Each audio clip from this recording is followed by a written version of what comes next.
السلام عليكم ورحمة الله تعالى وبركاته.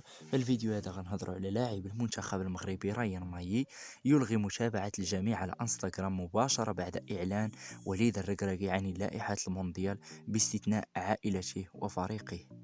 أثار الدول المغربي ريان ماي الجدل على منصات التواصل الاجتماعي بعد أن قام بإلغاء متابعة الجميع على الانستغرام مباشرة عقب إعلان الناخب الوطني وليد الركراكي عن اللائحة النهائية التي ستخوض منافسات نهائيات كأس العالم قطر 2022.